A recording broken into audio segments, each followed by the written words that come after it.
What would you do if your partner infected you with HIV? Well, tonight, this is Gizzys Story, and we're going to share it with you right now on Lori and Cher. Welcome to the Lori and Hacking into Awesome. I'm Lori Williamson.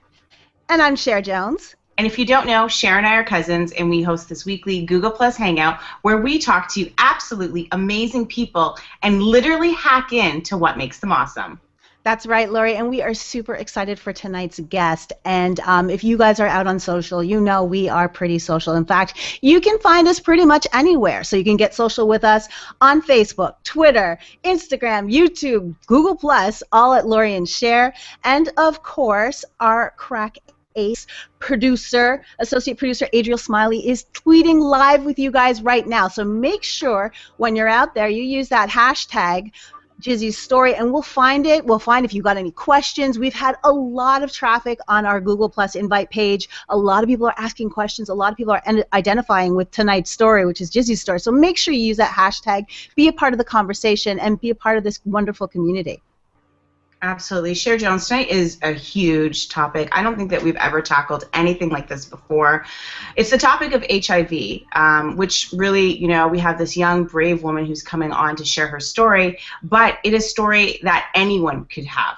I wanted to share some statistics with you, Cher, because I know you and I were talking about it, you know, when we first were talking about featuring Gizzy on the show. And, you know, some of the stats, I got it from AMFAR, the Foundation for AIDS Research, and I was, like, dumbfounded. Stat number one that I wanted to share, more than 35 million people are now living with HIV, which is, wow. If you think of Toronto having, like, how many, 3 million people here, or how many people do we have in Toronto? Like 3 million? I think we have more than that, but... Well, maybe we have more. Yeah, but Canada's population is somewhere around 35 million, 40 million people, so that's what we're talking about. Yeah, huge, huge. Stat number two, which was, wow, every day more than 5,700 people contract HIV. That's nearly 240 people every hour. And that's insane. Right? That is such a scary stat. Absolutely. When you see that number. And interestingly enough, if we look at maybe the U.S. population, African Americans and Hispanics represent 27% of all women in the U.S., but they account for about 79% of the women who have HIV. And you look at those numbers, and they're so disproportionate to the issue. 79% of all women are African American or Hispanic that have HIV. That is insane. And so tonight's story couldn't be more perfect. And it's something that, you know, we're not talking about as much. We talk a lot about cancer. We talk a lot about everything else. But this is a situation that could literally happen to anyone, like you said. Absolutely. So without further ado, we want to welcome tonight's brave young guest coming in from, or what is she, hanging out with us from San Francisco. And she's going to tell us her story of HIV and what she's doing about it. So welcome to the show, Gizzy. Thank you. So, you know what, we have so much to cover tonight. You know what, I want to say that, like, when we announced, I know that when we were in the green room and Cher was talking to you, she was telling you about how the outpouring of support that we have seen on our Google Plus page, taking a look at what's happening on your Facebook page, it is absolutely insane, because we've never seen anything like this before for our little show. And I want to know, how does that feel, you know, to have the flood of positive messages that have come on, you know, since you've really been public with your story? It feels good, but it's a little overwhelming. I never anticipated for it to get this big. I'm happy that it has, because I'm raising awareness and people are understanding that HIV is still out there. I think a lot of us forgot about HIV, and people are realizing, you know, I need to practice respect, I need to get tested. But at the same time, with all the positive comes the negative, which the more my page grows, then I do get a lot of negative comments and people. But it's, you know, the love and support outweighs any negativity. So it feels good. It feels good. That's awesome. So, you know what? For anyone who has not checked out Gizzys Story, who's watching us, whether you're watching us live or you're watching us in the replay on YouTube, make sure you go check out her Facebook page. There's a lot of elements to this story. And, you know, Cher and I were discussing it, and we were like, we really want to bring awareness to what you're doing, your strength, and what you're, you know, trying to do with your organization. So there's a lot of things, you know, there's a lot of people that talk on your page, and they say a lot of negative things, and they may be in disagreement to what you're doing. But that's not what tonight's about. So we want you to really share, you know, and for us to cover as many different topics or elements of the story as possible. So let's start from the beginning. You know, one of the things that we know is, you know, you have contracted the HIV virus or HIV, but let's start from the beginning. You were in a committed relationship, so talk to us to the beginning. You met a man back in 2012. Yeah, so basically my ex and I met in May of 2012, and the relationship did move kind of fast, and the reason why I'm so open and honest about how the relationship progressed is because I want others to learn from my mistakes and not necessarily make the same mistakes I made. So yeah, the relationship did move kind of fast. He was, at the time, still with his ex-wife. Of course, I didn't know that. He told me they were no longer together. Make long story short, he ended up getting kicked out. Him and his ex-wife separated, and he had nowhere to go. So I offered him, you know, I said, you can stay with me, and it just kind of progressed. I mean, a week turned into 2 and 3, and eventually he was saying, hey, why don't we get our own place together, you and I, and, you know, we became exclusive, or so I thought. And, you know, a lot of my friends weren't in agreement with the relationship. They felt like something was off. They, you know, they didn't agree with me moving so fast. But I thought he was the one, you know. He was so charming initially. And I thought, we're going to get married. We're going to have kids. I'm going to start a family with him. And, you know, we did start having sex. And the first 3 times we did use a condom. I do recall that the very first time he did try to have sex without a condom, and I was like, no, you know. Eventually, yes, we did start using condoms, but I remember I specifically asked him, had he been tested, especially for HIV, because I've always feared HIV. And he told me that he did, that he was tested in November of 2011, and ever since then he hadn't had sex with nobody. Not even his ex, according to him. And of course, look at me, I believe him. And this is where I tell people, because a lot of people tell me, you need to take responsibility for what you did. And I'm like, the only thing I will take responsibility for was making him not get tested, which I should have. That was my mistake. But at the same time, let's say this test would have came back negative. He cheated throughout the relationship, so he could have, you know, cheated on me, came back home and infected me with HIV or anything else. So, you know, the relationship, we were together, and we had our issues and our ups and downs, but it didn't get really bad until we both found out that we have HIV. And what prompted me to get tested was finding an email in late December of 2012 where he was soliciting, or he was actually responding to an ad on Craigslist from a man. And when I found that email, that's what prompted me to get tested. Okay, so when you were in a relationship with this man, you did believe that you guys were in a monogamous relationship for the majority. You didn't have any doubts or anything like that. I had found him texting with females, and because we shared the phone plan, I had the numbers. So I did actually contact all these girls, and they all said, oh, no, we've never hung out. You know, it was just platonic, I guess. He said he was new from New York. He wanted to meet friends. I didn't like it. He and I had a lot of arguments about that, but no one ever said, yes, I'm sleeping with him. And no, I didn't have any indications that he was actually sleeping with someone else. Okay. I thought it was just he and I. Okay, so that's the thing to bring up early is it's so easy and quick for people to sit there and perhaps even judge in the sense of, well, why didn't you, because you talked about the story in the beginning and you talked about the fact that you insisted on a condom in the beginning, but it's so easy to get comfortable and trust somebody that you are intimate with, and you're in what you consider to be a monogamous relationship.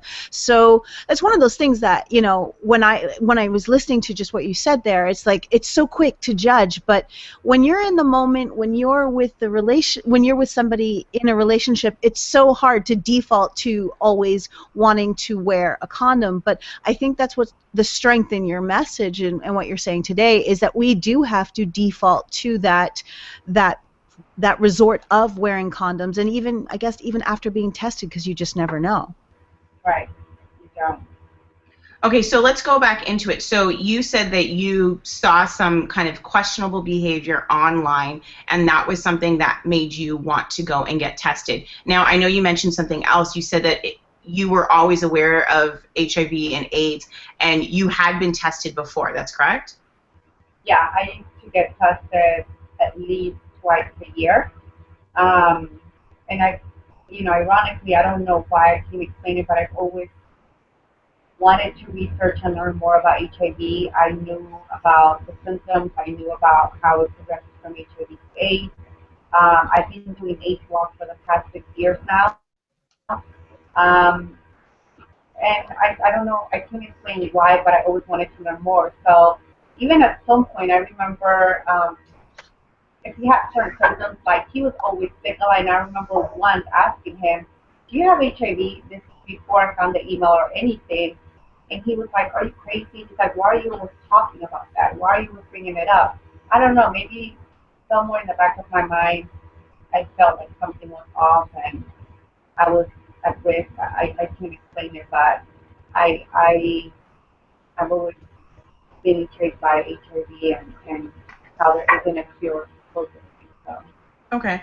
So then tell us, okay, so you see this and then you decide to go and get tested, STDs as well as HIV. Your STDs test comes back as clear, but you're still waiting to get your HIV test. Inside, do you feel like there's something wrong? I did, because I got really sick early December, to the point where I even had to go to the hospital maybe 2 or 3 times. And they kept saying it was just a really bad cold. I had recently been to New York for his dad's funeral, and it was snowing in New York, so the doctors thought, the change of weather, perhaps, he just got really sick. But my HIV test wasn't coming back, and every time I asked the doctor, they kept saying, "Oh, it takes that long." And I remember telling the doctor, like, "No, it doesn't. I've been tested enough." But, especially at Kaiser, you usually get your results within 48 hours. And I was like, something is off. Until finally a doctor said, "Well, your test came back inconclusive." And I asked, "What does that mean?" And he said, "Oh, your doctor will call you and explain it to you." And at that point, I knew something was wrong, but I didn't say nothing to him. I didn't say anything to anybody. And I was just hoping that, they would call me and have me be retested, and there was some kind of mistake. Okay. So did your ex, did he get tested at the same time as you? No, he did not, because he didn't even know I went to get tested. So even after I tested positive and he was sitting in the room with me, he said he didn't have it, and he said he wasn't going to get tested. Okay. Eventually, he did get tested, but not at first. What was that period like, that waiting period between, your doctor's going to have to call you? What went through your mind, and emotionally, how did you cope with that? To be honest with you, I don't remember what that period was like, because I don't think there was a lot of time in between. I think after I got the call, and I kind of didn't think about it, because I didn't want to think that one of my biggest fears could possibly become my reality. I just remember the day I got the call when I was at work, and I called him to come pick me up, and I had to tell my boss, "Hey, I need to leave. I need to go see the doctors."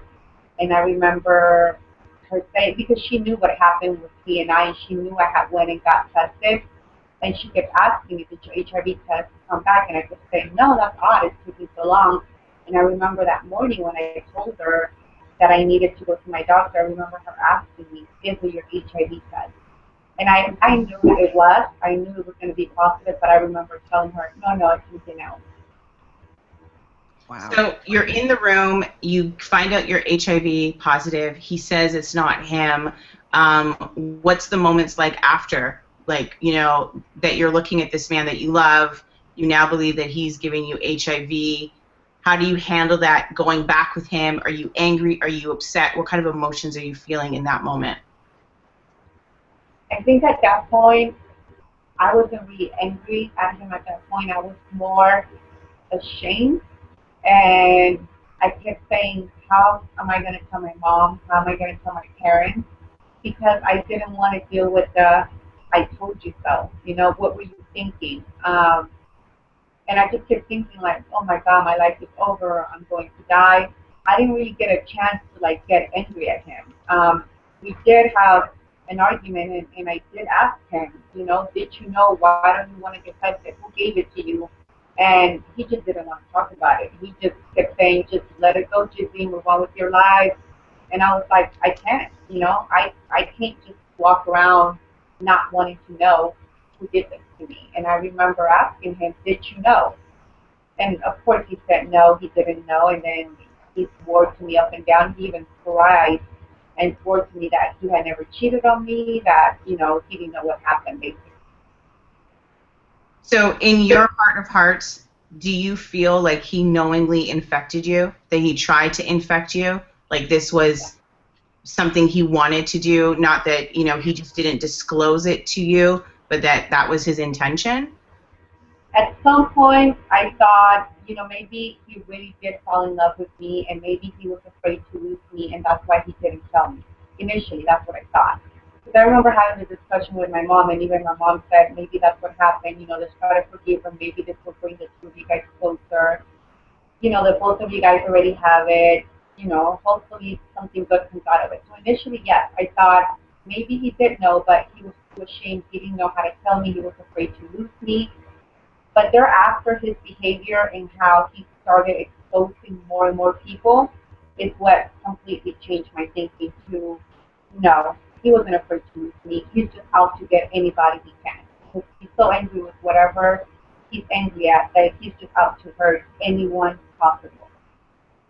Okay. As you went out there and as you're hearing that he's exposing other people, and then even as you move forward and you hear about that, because like this is not the first time we've heard stories where someone has knowingly and willingly exposed other people like outside of their knowledge and doing it with purpose. Is this something that you found is more and more common? Like I've heard about it in the news with other stories. Is this something that you feel is just as common? To be honest with you, I had never heard of such things. Okay. Maybe I lived underneath a rock, but honestly, I had never heard about it. And sometimes, till this day, I try to think what could possibly make him do that and not feel any care. And I don't understand why he does that. I mean, now as my, you know, with my page and everything, I have people say, yeah, I know someone who did that, or I have a friend who was a victim of something similar like you. But prior to him doing that, I never heard of someone doing that. And I could never imagine someone doing that either. So when you were ready to you know, go and tell your family and your friends, we know that this disease, as we say, like, you know, we hear all the time about we hear all the time that people talk about, you know, cancer or diabetes, and it's fine, and it's always like, oh my gosh, I feel so sorry. But there is a stigma attached to HIV where people look down on it because of the way that it is caught, you know, through sexual, oral, you know, all the different ways, or, you know, through drug use with needles. Did you, what was that like for you to finally address the issue with your family and let them know, your friends? And did you feel like any discrimination from anybody when you became vocal and being public with your status? Well, I told my mom over a text message because that's how scared I was. I told her the following morning after I found out I was positive. Um, I didn't have the nerve to tell her over the phone. My mom lives in Miami, so I couldn't tell her in person. So I told her over a text, and the majority of people that I told was over the phone, like my friends, and everyone was shocked. You know, everyone they couldn't believe it, and I would say everyone for the most part has been very supportive. Um, I haven't necessarily experienced any discrimination from my friends. Um, I think one time a nurse at my doctor, um, and maybe it wasn't that big of a deal, but at that time I was really sensitive to it, so I hated certain terms to be used. Like I remember when they said I needed to see a special doctor. I remember saying, well, I thought you said I'm normal and I live a normal life. Why do I need to see a special doctor? So I remember the nurse taking I think it was my blood pressure, and she said it was a little high, and I asked her, was that normal? And she said, well, it may be for people living with your condition. And I got really bothered that she said that, and I made a huge deal about it and complained. Now that I think about it, I'm like, maybe she was trying to be sensitive. I know a lot of times, I've noticed a lot of my friends don't even know how to address it, and I'm like, it's fine, you can say it, HIV, like, it doesn't bother me now. But initially, it did. But I've never necessarily experienced any discrimination. I think, contrary, I experienced a lot of, oh my God, I'm so sorry, how can this happen to you? And sometimes that's not what I'm looking for either. I'm not looking for people to feel sorry for me because I'm normal. I live a normal life, and, the fact that I have HIV has not changed me in any way. I mean, maybe a little bit for the better. I think my friends and family can agree. It's made me definitely a stronger person. But, I mean, I'm still whole. Like, I didn't lose my life or anything, so I don't necessarily ask for people to support for me. I just want to encourage you to tell my story. So, what made you decide to become? Because that's one of the things that's, you have come out with a Facebook page. You started it back in the springtime. You were gaining momentum. Why was it important for you to be public, and the way in which you have been public? You have posted your ex's picture. You are spreading the word about him and some of his activity. Why is that something that's important for you to do? When I first started my page, I was never going to post a picture. And I remember people asking me, like, who did it, who is it? And I remember saying I will never post a picture. Then I started being criticized, people saying, well, that's me, because what if I run into him or a friend of mine? And I thought to myself, okay, possibly, what if somebody runs into him? And, I should warn them because I wish his ex or somebody else would have warned me. Had they warned me, I wouldn't be in this situation. So then finally I decided, okay, let me post this picture. And really what prompted me to post this picture was that I kept hearing that he was out and about. And I was like, I know he's not being honest. So that was one of the reasons why I posted this picture. But now I realized there's no winning. Some people support the fact that I'm posting these pictures, others don't. As far as why I went public with it, I started telling more and more people, and I started to realize that the more I talked about it and the more that people knew, I felt more comfortable. I felt like, oh wow, nobody's looking at me different. Everybody looks at me the same.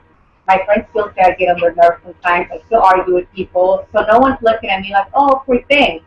And then eventually I became a little depressed, and I started feeling like I needed a support group. But San Francisco doesn't really have a support group for straight women. It's mostly for gay men. So I have a friend who has a nonprofit, and I was telling him, I was like, what if I started a nonprofit, somewhere where other women like myself could go and have a support group? And he was like, yeah, that's a great idea. And I was like, how did you start yours? And he said, well, the first step was social media. He's like, social media is huge. He's like, so you should do a Facebook page. And that's kind of how the Facebook page started. I was like, okay, well, then, let me try it. But I never in a million years thought it would, like, get this big. But my ultimate goal was really to tell my story, to educate others, and to meet other women like me and hopefully have some kind of support system. But I mean, also on your page, there is some dialogue where, as you said, people are for you posting. But do you feel like because you're posting his picture, because you're so vocal, that you are saving women's lives? Because I mean, from what you've posted, it seems like there are people saying like, "Oh, he was with my friend," or "I know that guy. I saw him at the airport," or whatever. So, do you feel like that's actually helping? I think I have because I've had conversations with people that he was dating, and because of my page, they stopped dating him. And even before my page, just other women and men that I told, listen, he has HIV before my page, to this day, they remain in my life, and they're like, thank you so much. If it wasn't for you, I would be living with HIV. So I think I don't want to consider, or I don't consider myself a hero or necessarily saving people's lives, but I think I have prevented other women and men from becoming victims. So, I mean, I think one of the things Cher and I were talking, a lot of people were like, we're saying, we're telling people about this your story, and everyone was like, oh, that's like that person could be arrested for that type of behavior in the States. It's illegal. It is like, they can get thrown in jail. But as you shared with us, and as you're forming your organization, it's a reality that that's not the case everywhere. So can you share why this man could be out there allegedly spreading the HIV virus, and that there's nothing that can really be done about it? Right. And that's one of the things that does bother me about people commenting. I'm like, I wish they would, before they comment, either research Google, you can find everything on Google, or at least watch my videos and read my posts. I did go to the police. I did file a police report, which I posted on my page that there's the evidence. But the DA said that in order for them to prosecute someone, they have to prove intent, which basically I would have had to have like a text message, an email, or something from him to someone else saying, I'm going to sleep with Gizzy and I'm going to make sure she gets HIV. And I don't have that. And even now that I'm sitting here telling people, well, I know he knows, and he is on medication on and off, and he's still doing it, they still don't have anything in writing from him saying, I'm going to go and infect anyone and everyone I can. Even if we had that, it would only be a misdemeanor. That's it. It's not a felony in the state of California. So I have gone to the police. I've been back and forth with the DA for over a year now, and he knew I was doing that because a lot of times he would tell me, you're trying to throw me in jail, Judy. He knew that I always had my suspicions, and he knew that I wasn't going to sit and be calm with the whole move on with your life. No.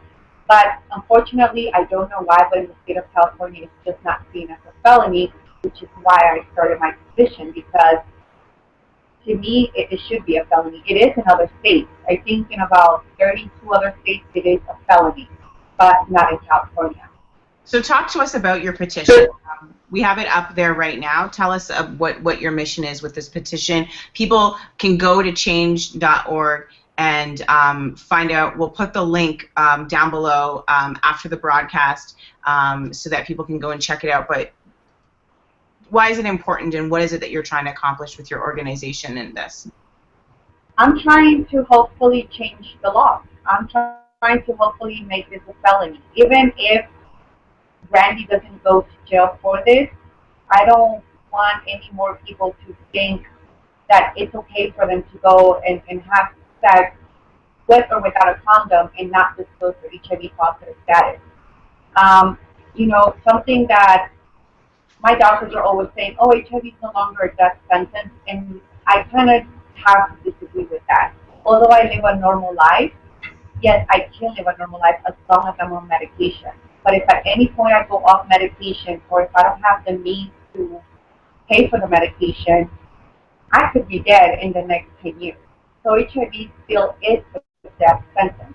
The only difference now is that it's controlled, and that the medication does not make you look as sick as it did back in the 80s. So I feel like it's sending the wrong message, the fact that it's not a felony, because like I told the DA, So basically what you're telling me is that it's okay for me to go and sleep with every man that wants to sleep with me and not tell them. And he's like, well, morally it's not. I said, I understand that. But criminally speaking, it's okay. And And that he had nothing to say. And that's really the scary thing, is the fact that when there are no repercussions, and I know that there are two sides to this argument with regards to criminalizing. There's a lot of, there's a lot of other sites and organizations that are out there saying, when you criminalize people with HIV, then it can cause a bigger problem, especially in the communities that are most affected by it, which are Black and Hispanic communities. But the problem really is when I look at this and when I see this, is that, especially in your situation, I mean, like you said, you could go out there literally and infect people with HIV, and there is no, in your state, there is no repercussions for it. And that is scary, because you're right, it does send the wrong message. It does tell people that this is not as serious as something else, and that whole messaging coming behind that, it's not a death sentence anymore. But this is this is a life sentence with medication, and you think of the amount of people who don't have access or the means, like you said, to access the medication. It is therefore a death sentence to those who can't access, and that's, I guess, as well, when you look at that and the positioning and how we've even not paid as much attention to HIV that it deserves, because it can be a death sentence to those who don't have access or means. So, just scary stuff. Yeah, it definitely is. And, a lot of, like, the AIDS activists argue, well, if we penalize it, then people won't want to get tested, and they're going to be stigmatized more. And I'm like, people still don't get tested because people are afraid. And the stigma, that's not going to change whether or not there's a law. I mean, you shouldn't fear the law, or you shouldn't fear anything if you're not exposed to it. Like, I don't fear the law. I'm not afraid of anything, because any guy that I know, or any guy that has shown interest in me and wants to date me, I've told him up front, this is what's going on. If you want to date me, I want to make sure that before we're intimate, we go and speak to my doctor so that you are fully aware of what you're getting yourself into, and we're going to practice safe sex all the time. So therefore, I have nothing to fear. The stigma, there isn't a law in California right now, and the stigma still exists. So the fact that the law changes, I don't think it's going to change the stigma. To me personally, that doesn't make sense. So, Gizzy, going back to one of the things that, a lot of people who are watching today, you can go through your page and you have a lot of positive supporters, and then you have the haters. And the haters say things like, you don't really have HIV. This is you trying to get back at this guy. You're just angry because he left you. Whatever they want to say. They have what's your message to the haters? Because I know that you have to take a break from this stuff, and it's like you're coming on a positive mission, but then it's like tangled within these comments are these people saying, well, why don't you show us your HIV test, or why don't you show us this, and we don't really believe you, and you're just an angry, bitter person. So what do you have to say to them in that respect? Let's use common sense for a little bit. If I was just angry and was trying to get him back, do you think he would come back to me after I've gone to public? He wouldn't. I'm not, of course I'm angry because he only infected me. I think, like my doctor says, it wouldn't be normal if you weren't angry at him. But I'm not trying to get him back. I'm not doing this because I'm angry because we broke up. There's always going to be the he left you. I mean, if we want to get technical with it, I left him. But that's beside the point. The bottom line is we're no longer together. I was miserable in that relationship. I was a very sad person. I was angry. Anyone that knows me can tell you, like, I was a completely different person. And I wasn't happy. He wasn't happy either. And it came to the point where I needed to get out of that relationship. I needed to end it. And in order for me to get healthy and get better, I needed to not be with him. Even my doctor said the HIV is not going to kill you, but if you stay in this relationship, it will. Because you're too depressed, you're not taking care of yourself, you're not doing what you're supposed to be doing. The lifestyle just wasn't healthy for me. So this is not about getting him back. I've always wanted to this. Even when I was with him, I approached a foundation to go and talk to different high schools around San Francisco, to high school students, and tell them about my story. And of course he didn't want me to do it. And at that time I was still with him. So people say, oh, you're doing this because you're mad at him. No, actually, I tried to do this even when I was with him. Of course, maybe the approach would have been different. I wouldn't have been blasting the picture. But the reason why I do that now is because he's still out there trying to hurt other people. If he kept it in his pants, or if he was honest and upfront, and if he told women and men, listen, yes, unfortunately I do have HIV, that's fine. I wouldn't be posting his picture everywhere. I would simply be telling my story of how it happened to me, and trying to encourage others going through this, and that's it. Let's talk about now. I mean, you sound like you are. Is it safe to say that you're at peace with being HIV positive? Is that something that you wake up every day and you don't think, oh my gosh, I'm in a nightmare? Or what does it feel like for you to, like, the realities of what you're now living with? I don't think about it anymore. I think I am reaching that point where I am at peace. But I do get sad when a guy stops talking, because I'm reminded again, and I feel like it's so unfair that someone is not trying to give me a chance because I have something that I can't change, something that I didn't ask for. And that's when I get really angry at my ex, because I'm like, I was not given a choice if I wanted this or not. But for the most part, I will tell you, I am at peace. I feel like I'm happier than I've been in a very long time. I feel like I'm being blessed in so many ways.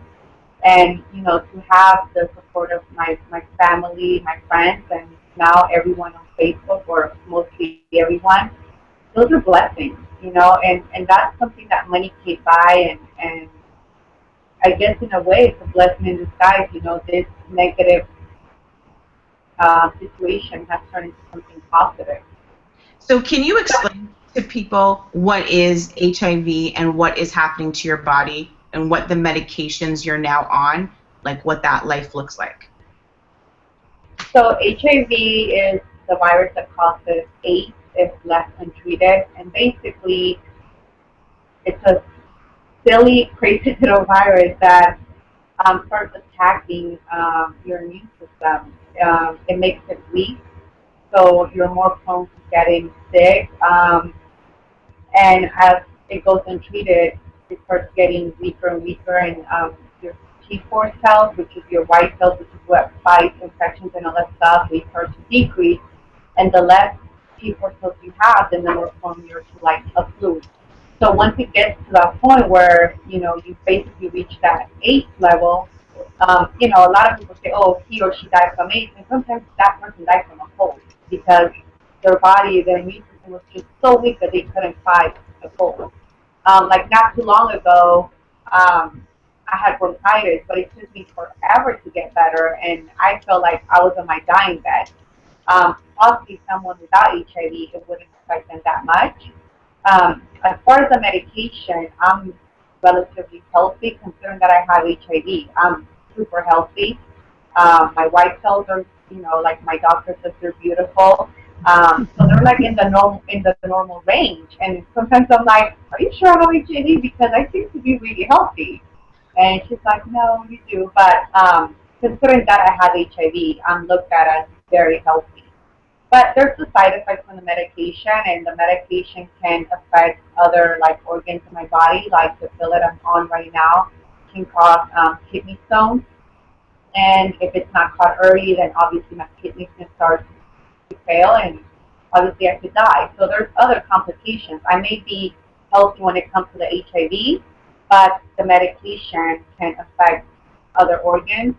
I notice that I forget a lot, and sometimes I get really confused. Like I'm like at places, and I get confused, and I ask my doctor, could this be the HIV? I said, is it possible that it's affecting me in other ways and the science just hasn't figured out? And she said, yes, it's possible. Because we only look to see how many million copies of the virus are in your blood, but it could be affecting other organs, and we just don't know about it. Okay.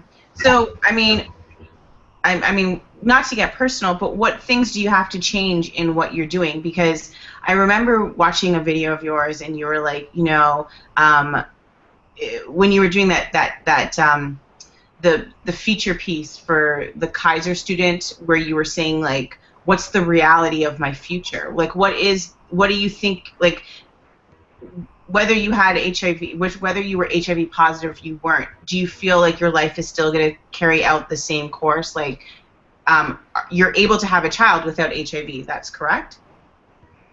I'm able to give birth. There's a 1% chance that the baby will have it. So there's always that chance.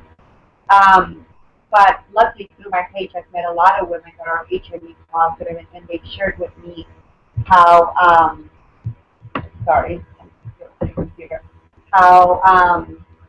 how they have a baby and their baby's healthy. But I am scared that that won't happen to me. I am scared that I won't meet a man and get married and have a baby. I am scared, and sometimes I think about, well, what if I'm selfish and I decide I want to have a baby and then my baby's born with HIV? I could never forgive myself for that. So I think in that time. Okay, so I just wanted to jump in. I have a few questions coming in from the audience. I just want to remind you guys that we are going to get ready to take your questions now, but I think that this one is appropriate. This one came in on Twitter from Cristal Campos, and she was saying, well, are you sexually active right now? No. I know that's very a personal question, but no. So the answer is no, you're not. Yeah, I mean, because especially when you think of, you know, babies and all that stuff, and then I guess it wouldn't be your typical conception. It would be something where you plan that out. Is that right? Correct. Like I've talked about having a baby with a really good friend of mine, and we discussed how it's going to be done, and there will be no sex involved. To be honest with you, a lot of my friends ask me, like, do you get in the mood? And I'm like, I don't. I don't know if it's the medication. I don't know if it's the fact that I'm not dating anyone. But a lot of times I think sex got me in this mess, therefore I don't want to have sex. Okay. That may change when I meet, you know, my Prince Charming. I may be all over him then, who knows? And when you think about dating and stuff like that, like I know that's something that you're not necessarily actively thinking about right now because you're really, you know, just processing this and really coming to grips in terms, and you've come so far, but I mean, I can imagine just mentally there's still a long way to go. But at the same time, when you think of broaching that subject with a partner or somebody that you're interested in, does that make you, does the idea of that, I guess, does that the idea of that make you uncomfortable? Because I've watched other videos with other women saying that's the hardest part. I mean, you're so public, so it almost gives you, hey, did you look at my Facebook page? But for everybody else, I mean, I can't imagine how do you bring that up, because that's something that we're so warned to worry about. So, believe it or not, as public as I am with Facebook and Instagram, when it comes to telling a guy, I freak out. Like, there was this guy I was dating not too long ago, and I literally texted all my friends asking, when do I tell him? And all my friends were like, wait, aren't you the one that was saying that you want to tell him right away? And I was like, yeah, but I really like him. I'm scared. When is the right time? I told him, like, soon after we started talking, and he said he was okay with it. But it is uncomfortable because you never know how they're going to react, you know, and I don't want them to make a rude comment or you know, judge me. So it is uncomfortable. And people have asked me, other people with other STDs, when is the right time? When should I tell, you know, a person? And I'm like, there's really no wrong or right time. It's whenever it's right to you, you know. So I'm going to tell a guy whenever it's right for me. Like, I don't think there's no wrong or right time. It's very interesting. We have a friend on one of our Google Plus friends, Mark Seidel. He is on there, and he said for those of us, and he is someone who is also in a similar situation where he contracted HIV unknowingly from an ex-partner, and he said for those of us who are honest, getting any is almost impossible. We know what any means. So can I get an amen on that? It's really practically impossible in a regular relationship, and that's something that is a reality. I mean, along with the drugs and along with everything else. So going back to what you said, you know, it's no longer a death sentence, but it is a life sentence. it is something that is coming with you. And the other question he asked, because again, he's someone who went through very similar, a similar experience, anyways, as far as just not knowing and then contracting HIV that way. He said his question was, Gizzy, how angry are you with yourself, and have you gotten past that? I don't think I was really ever angry with myself. I think I was more embarrassed because I didn't listen. Because now thinking back about everything that I did for him and how fast, I'm like, how could I have been so stupid? What was I thinking?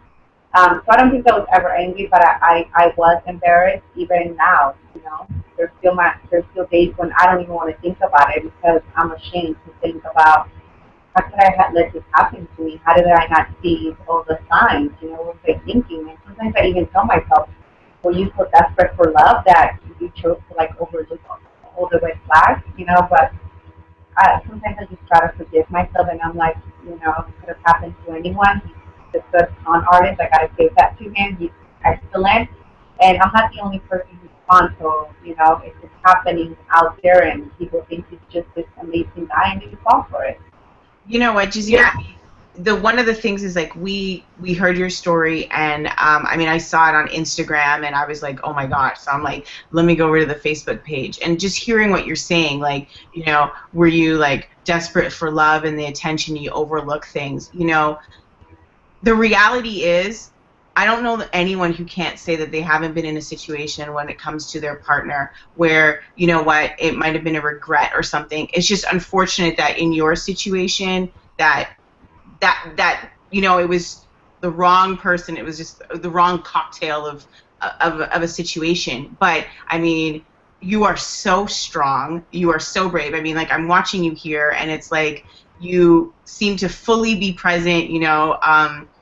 And so strong, like, you know, like I see you and I'm like, this lady is so strong, like not tearing up, not being angry, not being upset, but just carrying on with such poise. So, I mean, I think it's absolutely ridiculous, and I don't know that I can bring you any comfort to think that, like, you were in any way, shape, like, should be embarrassed about your situation, because each and every one of us, like, all the people that are on your page, it could happen to me, it could have happened to Cher, it could have happened to anyone on your page, and it just so happened that, you know, and it can still happen. And it can still happen. So it's like everyone that keeps passing judgment and saying all those things, the reality is it could be any of us. Unless you are celibate and you ain't doing that, or you're not doing anything like drug related or anything like that, the reality is, and that's why we have you on this show, is because you're so strong, and because the reality is, whether you're acting promiscuous and you're going around and sleeping with a whole bunch of different men or women or whatever the case may be, whatever sex you are, whether you're in a monogamous relationship, you can't swear up and down for your man. So anyone who wants to pass judgment on you, reality is they don't know if that could be their fate down the road as well. So, I mean, because I never thought at 28 that at 29 I was HIV positive, you know? And when I committed to him, I never thought that I would get it, because I was like, okay, my days of, like, you know, dating or whatever are over. So now I'm just with this man. I'm good. You know, I don't need to worry about STDs, nothing. I'm good. And unfortunately, that wasn't the case for me. And I just want to remind everybody that we are taking questions tonight on Twitter and, of course, on our Google Plus page. So make sure you ask them, hashtag Gizzys Story on Twitter. And, of course, yeah, we have another question. And it was a question from Tiffany, and she's asking a question regarding your lupus. When was that detected? And was there what correlation, if any, with your HIV positive status? The lupus has nothing to do with the HIV. I think I always had it, but I think with the medication and all the stress and everything that I've been dealing with, it caused the lupus to flare up, and which is how it was discovered. I kept complaining of being tired, fatigued a lot, and muscle pain, and the doctors didn't understand why. And then I kind of diagnosed myself with lupus, to be honest with you. And Dr. Google, right? Right, exactly. And then they ran tests, and they're like, yeah, it appears, you know, they're not. You need to meet at least 3 out of 10 different criteria. And so far, I've only met 2. But the doctor was like, we'll put you on the medication. If you start feeling better, then we know it's lupus. If you don't start feeling better, then it's not lupus. And I feel great now. So the doctor's like, okay, then it's lupus and you're going to stay on the medication. But it has nothing to do with HIV. Okay. And we have another question from Carmen Rojas, and she's one of our longtime friends on Google Plus, and she just wants to know, what does the audience and our panel think of the notion that HIV in America has lost its edge? It's not that big of a deal that it once was. I think we talked about this a little bit, but it's true, and I think it's something that we have to keep on talking about. And we don't have months dedicated to it. The NFL teams are not changing their color for it exactly like we see so much with breast cancer and everything else. Is this something that deeply concerns you at all, Gizzy? No, I mean, I think there needs to be a little bit more awareness to it. I don't know if I necessarily care that the NFL are not changing their colors, or that LeBron James is not wearing it, or on the basketball court, but I think there needs to be more awareness for HIV. Again, I know at some point there was, and now people have forgotten about it. And I think it's something that should never be forgotten, because people are having sex every day, all day. So as long as you're having sex or anything else, I mean, honestly, I know this lady, she emailed me to tell me that she got it at work. She was a housekeeper at a hotel, and she was making the bed and put herself in the hand with a syringe and got HIV at 60 years old. Who would have thought? So I think, there needs to be constant education to our teens, and just overall, education about it's still out there. You need to protect yourself. And yeah, granted, condoms are not 100% safe because it's condoms can break, but it's a lot safer than going to operate. I mean, and people just need to realize that. And like I said several times, I don't want to feel people not to trust their partner, but unless you're with them 24/7, use a condom, because you just never know. I hate to say it, but you don't know.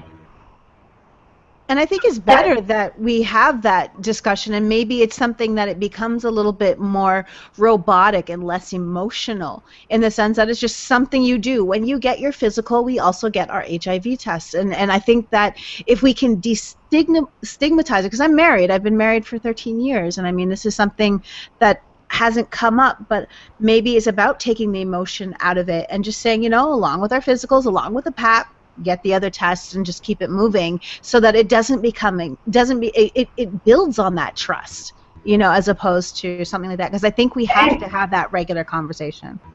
And I'm surprised the doctors are not even suggesting it. It may be because, like, if you go and get your pap smear, maybe your doctor knows you're married, so she maybe doesn't want to insult you by saying, hey, do you want to get tested? But I think we should. I mean, I'm not saying that your husband is, stepping out of the relationship, but you just never know, so it's better to be safe than sorry.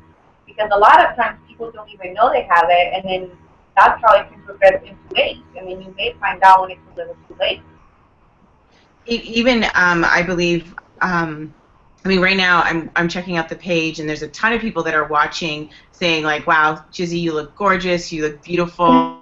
Team Gizzy all the way. Someone even commented, I don't even know her name, she commented and said that she's with a bunch of teenage girls right now, and they're listening to your story. So what advice do you have for teenage girl, when, coming into their own, feeling the was it the hormones and stuff like that, and guys pressuring. We obviously are taking the standpoint of girls, kind of protecting themselves, and of course we should also think about guys needing to protect themselves. But what advice do you have to young women that are out there, just about to explore their sexuality?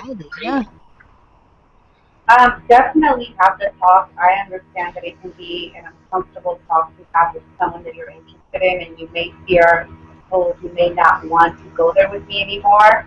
But I'm going to say what a nurse once told me: you have to love yourself more than you love your partner, and you have to be smart. Practice safe sex. It's not just about HIV; it's also other STDs. It's also about an unwanted pregnancy, but HIV, the stigma and everything that it brings along, you know, it can really destroy families. It can really destroy your self-esteem. It's really not worth it. If I could take it back and change it in a heartbeat, I would. And I realize that not everyone may be as strong as I am. I realize that not everyone is going to sit in front of a camera and tell the world, hey, I have HIV. Um, and, you know, I wasn't always so strong. The day I found out, I did try to kill myself. And thereafter, I was suicidal. And I put my mom through hell because of me and my youth. And at some point, I was afraid that I wasn't going to wake up. But thanks to God and the support from my family, I'm here and I'm stronger than ever. But it's really not worth it. All I can say is practice safe sex, which is the same thing that I'm sure teachers are telling kids and your parents. But I mean, look at me. I'm 31 years old. I'm a normal girl. I wasn't one to sleep around. I've never had a one-night stand. I don't even do drugs. And, you know, I was in fashion school. I love fashion. You know, I'm like the normal person. I love celebrities. At some point, I become even a guru when it comes to Drake. But, you know, I'm a normal person, and this happened to me. So it's really not worth it. That's all I can say. It's not worth it. Use a condom. If they don't want to have sex with you without a condom, if they tell you, oh no, baby, I'm clean, I swear, well, go get tested. And even still, use a condom because they may have gotten tested, but the week after they had a protected sex with someone, and now they haven't, and it's not going to show on that test. No, absolutely. I remember for my birthday this year, I actually donated blood for the first time. And the amount of questions that they asked me here for the Canadian Blood Services, I was like, oh my God, this is crazy. They wanted to know about, you know, they had several different sections that were about screening. And it was like, you know, what have I done? What has a person I've been with? And I was in shock when they were saying, like, have you ever been with somebody who's had sex with a man, with another man? And I was like, oh no, I don't know. And it's like crazy because it's like, you know, how, like, I don't even know how I would even know that information. And I think it's probably worthwhile, you know, for women and who are doing that and who are having sex out there, whether it's with a monogamous partner in the beginning or if it was, you know, that they're out there, you know, enjoying themselves, and for men as well, to say, have you ever been tested for HIV? Do you know your status? Because I feel like you can go out there and have sex with people and say, we have to use a condom, but as you said, it's not 100%. I think it's the question that people need to ask and really not be afraid and be like, oh, well, the guy's going to think really weird of me if I ask him. It needs to be like, listen, you know, do you have HIV? Have you ever had an HIV test? And if you're considering getting into a monogamous relationship, it's like, don't just go out there and get the STD test, you know, where they are swabbing you and doing all those things. Actually go get the blood test or, you know, whatever way they are actually testing for HIV, and not just gonorrhea, syphilis, and all those things, chlamydia. You know, actually do the blood work in order to prove and show your status to your partners, because I think that's really important. No, and actually, like what you said before, is like you got to love yourself enough to ask these questions. And I think, and take the test yourself. You got to love yourself enough. And I think if that's the message that hits home tonight is, you know, whether it comes to protect, there's no such thing as safe sex. There's just safer sex, and that came from Mark over on Google Plus. But at the same time, we have to love ourselves enough to not only have this discussion and not only take the test, but continuing to do it. And it's not a one and done kind of test. Like, it's something that, yeah, you may trust your partner, and that's great and that's awesome, but just make that part of the routine. So, Gizzy, you know, in terms of what is your awareness of, like, them actually finding a cure for HIV? Do you feel like that's something that's on the horizon? Do you feel like in this lifetime that that's something that's going to be a reality? What are your thoughts on that? My doctor says that, you know, there will be a cure in my lifetime, and I joke with her, and I'm like, my lifetime when I'm 90, you know, I don't. Like I tell my family a lot of times, I don't want to live till I'm 80 and say I've been living with HIV for the past 50 years. No, I mean, I hope that they find a cure like tomorrow. I hope that my doctor calls me and says, we found a cure. you know, there's all these speculations, and a lot of people email me articles saying, oh, the government has the cure, they just don't want to give it to you. And I once made a video, and I said, if the government has the cure, maybe, maybe not. But what point is it for people to tell me that? It's just going to make me angry and frustrate me to know that potentially there is. And here I am dealing with this and dealing with all the emotional, you know, side effects of it, because it's not just my body, it's also emotional and self-esteem. But I think they will find a cure. The medication is so advanced. I mean, now they have that pill where it prevents you, or it can potentially prevent you from getting HIV. I mean, they didn't have that 10 years ago. I just hope that they find it soon, like within the next 5 years or so. And one of the things that I watched with your video, one of your videos where you were talking about your C4s, is that what you're calling them? Your white blood cells? You were saying that because you're on medication, it prolongs you before you actually get to AIDS. Is that correct? Yeah, sorry. Okay. So yeah. Is that something that is like, how long will you, because I don't think people know this, but how long did the doctor tell you you'll have HIV before it turns into AIDS? Or is it a possibility that you will not get AIDS? Wendy actually asked that question on the boards. Yeah. I will never get AIDS. As long as I remain on my medication and I live a healthy lifestyle, I will never get AIDS. I will live with HIV. You know, like my doctor says, you're going to die of old age, but not because of HIV. So, yeah, I mean, hopefully it remains that way, and hopefully I'm always able to get my medication, whether that's paid by the state or my private health insurance. But as long as I remain taking those pills, it's just going to be HIV, and that's it. Okay, Wendy on Google Plus, she had a quick, Wendy Vasquez, she has a quick question. She's like, is an HIV positive status and AIDS the same? I think if you could just answer that for her, and how long does it take before it's detected? And that was her question. So she asked that twice, so I just wanted to make sure we get that out there for her. Are HIV and AIDS the same thing? Mm-hmm. That was her question. HIV is the virus that causes AIDS. So when someone says, I have HIV, no, I don't have AIDS. And it's weird because I do get offended when people say they have AIDS. And I'm like, no, I don't have AIDS, you know. HIV causes AIDS. If the HIV is left untreated, depending on your lifestyle, depending on the person, it can be 5-10 years and then you'll have AIDS. And once you have AIDS, also if left untreated, maybe 2-3 years and then you die. But obviously that depends on the person. And one other question came from, well, first, Mark wanted to say the University of Pennsylvania is doing some amazing work and they are getting a lot closer, so we'll put that out there as well. But another question came from Tiffany, and she said, I read that that Gizzy was into the law of attraction and some other modalities. Are you curious if you are into the holistic stuff too, like meditation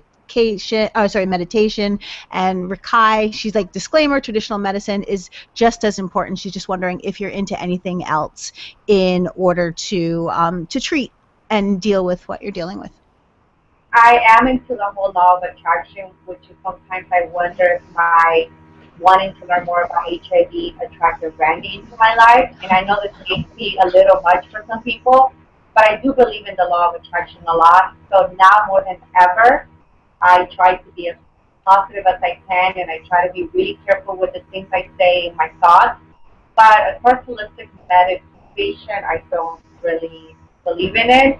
My dad is a doctor, but he practices in Nicaragua, and there's this treatment that they have in Nicaragua. It's some transplant of your cells or something. I don't even know how to explain it because I don't even allow him to really tell me much about it. But supposedly it can cure HIV. And he really wants me to go to Nicaragua and do this treatment. And I asked my doctor if it's true that this can cure HIV. And she said, yes, it is true, but you have a higher risk of dying during the treatment than you do of surviving. So, I mean, maybe I should be a little more open to other treatments, but as of right now, I'm just open to whatever medication my doctor gives me. Well, we just want to thank everybody right now who's still sticking with us. We've gone a little bit late, but the questions are great and the conversation's kicking. So we appreciate everybody still hanging in a little bit after 10. Gizzy, one thing, you know, as I said, I talked to you about it before, and it's just like the positivity that comes out of you, the smile that you have on your face. You have so much light and brightness around you during this time. Where do you find the, like, to not be depressed? Where do you find the positivity in your life to continue to deal with everything that you're dealing with, the life change that you are now that you've experienced? But how do you sit in front of me so, like, just so calm, collected, and what it looks like is at peace? Like, you just speak so eloquently about your situation, your story, and that you are that you want to help others by telling people your story. Like, where do you find that? I'm not always this calm and at peace. I do have my days when I get sad, and I go to my friends and my mom, and sometimes I just need to be surrounded by my family. Like, next weekend I'm going to LA to kind of get away and spend time with my cousin. But I've been praying a lot. It's ironic, I guess, how you tend to get closer to God when something bad happens to you.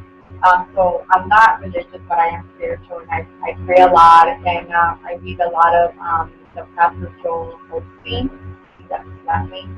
Every morning I get each little email sent to me, and I read them on my way to work, and that brings a lot of peace, you know, when he talks about being positive, and when you ask and believe in God, He's going to provide and whatever you're asking of Him. So that helps me a lot, because one thing, you know, I've been battling with the DA, and I've been trying to get my story public and for people to pay attention to it. And then one morning, some blogger decided to pick it up. It was nothing I did. Maybe one of my followers emailed it, I'm not sure. The fact that I'm here with you guys, and you guys are in Canada, I mean, again, I would have never thought in a million years. And these are things that are happening on its own. And, you know, I don't know how many people out there believe in God, but I have to give praise to God. It's because of Him. And that gives me peace, you know. Talking to my mom also, it calms me down a lot, you know. She just knows what to say. Whenever I'm feeling like everything is lost, she just knows what to say. It's where I've come from, where I was last year, this time, and where I am now. I'm like, wow, I have to keep going. Do you feel if your ex were to come clean and say, I knew, or at least I'm sorry, do you feel like that would bring you some more comfort in your life? Do you feel that's something that you're always going to be chasing? It's something that the back of your mind you wish you would have some clarity with? Or are you okay with never speaking to him again and never getting that, I'm sorry for what I've done? I do want an apology from him, and I wish that I hope that I do get it one day. I would love to sit down and genuinely have a conversation with him and ask him, why did you do this? What is it that's so messed up with you that you feel the need to go and ruin people's lives? But I know it may seem otherwise because I post the picture and everything that I'm angry and I hate him, but believe it or not, I don't. I don't hate him. I do feel sorry for him because I know a lot of how he grew up and secrets that maybe other people don't know. At some point we did bond, and I feel like, wow, what we had was genuine. And I do feel bad and sad about his upbringing, but that does not justify what he's doing now. I think I would be at ease if he apologizes and stops doing it, because an apology won't mean anything if he continues to do it. You know, my anger and my hurt is not just because of what he did to me. It's because he's still out there doing it. And that's what I wish he would stop. But I don't hate him. I would never, me, myself, hurt him, you know? Like, I could go and get someone to hurt him, but I would never do that because I can't do that. I feel sorry for him, and I wish he would get help, honestly. I wish he would get help and just change his life around. Absolutely. Cher, any more questions from anyone in the audience? Do you have anything else? No, I think that is it. What a day. What an interview. What an awesome story. I mean, and like we've talked about this through the entire time, Gizzy, your story could be anyone's story. And it is anyone's story. It can be at any time. And we have to look at it that way. And this has just been a phenomenal opportunity to hear it from you and hear just the grace in your voice, because even as you talk about him while yes, like everything is regrettable in that sense, like you don't hate him, you still care, and that's really cool. I mean, despite all that's happening, you can hear it in your voice, like you're not wishing him the worst thing in the world. And I think that's amazing. And why you're doing it, the reason, it's the why behind why you're doing it that is really awesome, because it's not about shaming him, it's about getting him to stop, because he's causing pain to others, whether they know it or not. They will at some point. And I just really appreciate you coming in and sharing this brave story. As Lori has said, it's just what a phenomenal experience for both of us today to just hear this story, your story. Oh, absolutely, Cher. No, that's exactly what it is. And, you know, to anyone, you know, I think I was reading a story by a man, about a man, Thomas Guerrera, who was charged. He was on Grindr and he infected 20 plus men, and he was told that he has to stay off of that social networking site. Empower yourself, whoever you are, male, female. Know what kind of situation you're getting into. Realize that one, you know, I don't want to say mistake, but one encounter can cause, as we said, a life sentence of medication and hurt, pain, all that kind of stuff. You know, and, you know, speaking to your ex, I really hope that at one point he will come at peace and will stop what he's doing and realizing that this is, you know, a real thing, and that, you know, for anyone who is going out there and not disclosing their status, you know, it's not fair to punish other people by knowingly doing it. So I don't know. I hope it's a lesson that everyone learned. I know Cher and I, we've definitely learned the lesson. I will continue to share your message. Cher will continue to share your message, and let people know, like, this is reality and this is real talk. This isn't, hey, you caught cancer or cancer came to you. This is, you know, something that, as we said, you can have safer sex. You don't have sex at all, but you have to take responsibility, people, because we see something that can't be avoided. Yeah. And one of the things I wanted to talk about before, you know, we were on the AMFAR and we shared the stats from AMFAR, but one of the things I really wanted to share was there was a couple of questions for everybody that they can ask, and it said, am I at risk? And what they said was, anyone can be infected with HIV, but you are at greater risk if you've ever shared injection drug needles and syringes, or what they call works. I have no idea what works are, but that's one thing. Have you ever had unprotected vaginal, anal, or oral sex with multiple sex partners, anonymous partners, or men who have sex with men? Have you ever been diagnosed with or treated for hepatitis, tuberculosis, or sexually transmitted diseases such as syphilis? Have you ever exchanged sex for drugs or money? Have you ever received a blood transfusion or clotting factor between 1978 and 1985? Have you ever had unprotected sex with someone who would answer yes to any of the above questions? So everyone tonight who's watching, as we said, Gizzys Story could be anyone's story. And as we talk about what AMFAR is talking about, am I at risk? If you can answer yes to any of those questions, or any of your partners can answer yes to any of those questions, know that we're talking about real talk in real life. So Absolutely. Really be serious about what you're doing. Wow, this is such a heavy topic, and it is something that, you know, we're all going to be going to bed thinking about it. We're all going to go to bed thinking, like, how can we start to implement this into our lives? And again, it does start with getting tested, whether it's not about a trust issue at this point. It's just about making it that regular regime that you just get tested anyway, regardless of what sort of relationship you're in. And but, you know, looking forward, Gizzy, how can people continue to hear, like, where can they get in touch with you? Because we do have to wrap this up. We're at 10:15, 15 after, and we thought that, you know what, we don't care, because we knew we were going to go late with your show today, because you're just that awesome. Your story is that incredible, and it can impact so many. But to continue the story, to hear the rest of the story as your life continues to move on, where can people get in touch with you? On my Facebook, Instagram, but on Instagram you can't really send private messages, but I'm on Instagram, I'm on Facebook, I'm on Twitter, and it's at Gizzys Story, or by email, it's gizzysstory@gmail.com. And right now I'm taking a little break from the page, but I'll be back, and it just seems like every time I take a break and I come back even stronger, so. But I do read the messages. Some more filter out because of the rude comments, and it gets to me. Right now, I'm somewhat fragile still, but I try to respond to everybody. But the best way would be my email. I definitely check my email constantly. Folks, stop the hateration on her page. She doesn't need it. She has enough to deal with, so stop it. But Gizzy, we just want to say thank you so much for joining us for the last hour and 15 minutes to share your story.